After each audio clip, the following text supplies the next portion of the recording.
Salut et bienvenue dans ce nouveau épisode. Aujourd'hui, nous allons parler des différents types de carnets. Les différents types de carnets sur Amazon KDP, c'est quelque chose de crucial. Crucial pourquoi? Parce que lorsqu'on veut faire de la création des livres sur Amazon KDP, il est important et impératif de savoir dans quel type de carnet on veut se lancer. Et en fonction de cela, on pourra travailler la stratégie qui va avec. Donc, sachez que sur Amazon KDP, il existe 4 grandes familles de carnets. Il y a les carnets de type No Content. Donc, dans chacun des cas, je ferai l'effort de vous montrer ici quelques exemples afin que vous puissiez mieux assimiler. Donc, on a les carnets de type No Content. Les carnets de type No Content, ce sont les carnets à très faible contenu. Non, je dirais pas très faible contenu. Ce sont des carnets qui n'ont presque pas ici du contenu. Lorsqu'on parle de contenu ici, on parle du contenu de type texte. Donc, ce sont des carnets qui n'ont presque pas de texte. Je vais vous montrer ici quelques exemples très rapidement pour que vous puissiez mieux comprendre. Donc, là, on a un carnet de type No Content. Il s'agit notamment ici d'un carnet de musique. Donc, ça, ce sont des lignes pour représenter les sigles de musique. Je ne sais pas comment on appelle ça. Donc ça, c'est un carnet de musique. Donc les gens qui achèteront ce type de carnet, ou alors les gens qui achètent ce type de carnet, c'est pour écrire les sons de musique là-dessus. Donc, on a ce deuxième type. Ça, c'est un carnet ligné. Donc, comme vous pouvez voir, ça, ce sont des carnets de type No Content, qui n'ont presque pas de contenu. Ou alors ce sont des carnets qui n'ont pas de contenu. Ce sont des carnets No Content. Et ici, on a un troisième exemple. Comme vous voyez, on a la page 1. Donc, c'est totalement vierge. Page 2, totalement vierge. Donc ça, ce sont les carnets de type No Content. Des carnets qui n'ont pas de contenu. Donc, il peut arriver que vous décidez de vous lancer sur Amazon KDP et vous décidez de faire uniquement les carnets de type No Content. Donc, lorsque vous allez dire à un KDPiste que vous faites du No Content, lui saura quel type de carnet en fait vous faites. Ensuite, on a les carnets de type Low Content. Maintenant, les Low Content sont des carnets qui contiennent du texte à très faible quantité. Ce sont généralement les carnets à remplir, ce genre de trucs. Par exemple, comme les carnets de recettes de cuisine et que sais-je encore. Donc, je vais rapidement vous montrer. Donc, ici, j'ai un exemple de carnet de Low Content. Si je feuillette ici, vous voyez. Pendant que les pages chargent. Donc, là, par exemple, ici, on a là les recettes. Mais vu que ce cahier est très minimaliste, on pourra le ranger en fait dans la catégorie de type No Content.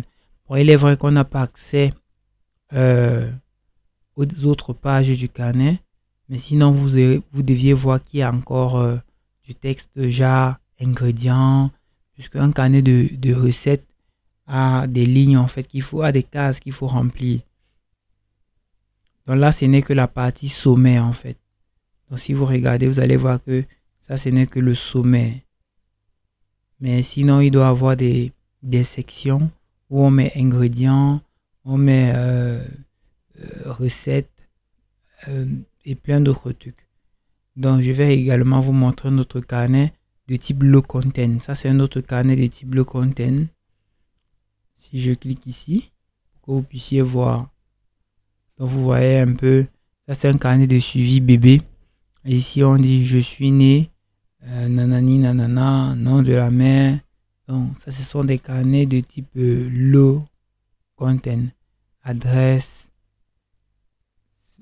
Donc, ça, c'est un peu du type Low Content. Je vais également vous montrer un dernier exemple. Ici. Ça, c'est également un carnet de type Low Content. Donc, si vous venez là, vous voyez tout ceci. Ça, ce sont des carnets de type Low Content. Ensuite, on a les carnets de type medium content. Donc, si je viens ici, on a les carnets de type medium content. Les medium content sont des carnets qui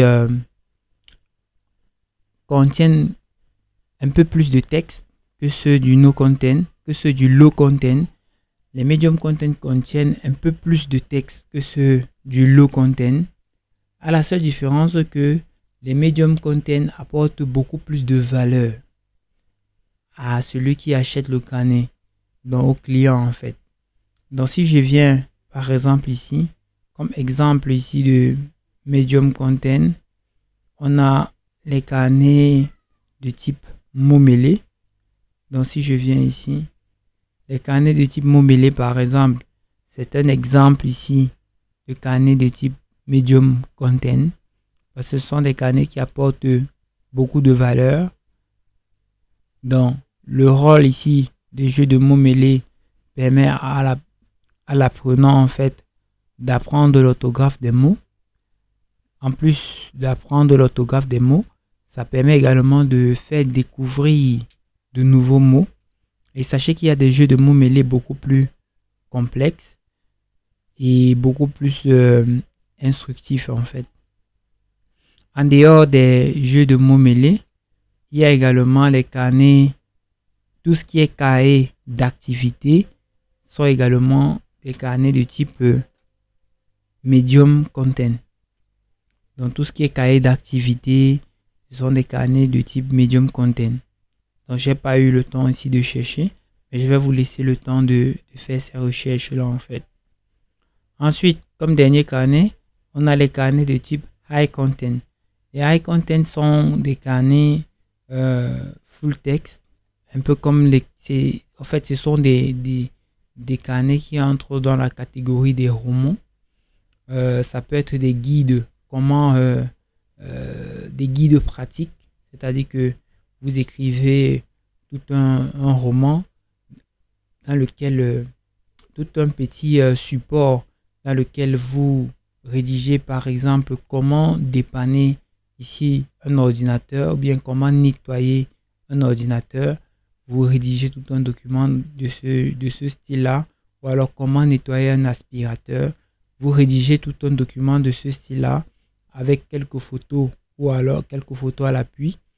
Ça entre dans la famille ici du medium content parce que là, c'est du full text avec parfois quelques petites images. Donc, c'est tout ce que vous devez savoir pour les différents types de carnets. J'espère que vous avez pu comprendre de quoi il était question. Je vous donne donc rendez-vous dans la prochaine vidéo. D'ici là, portez-vous bien. Ciao, ciao.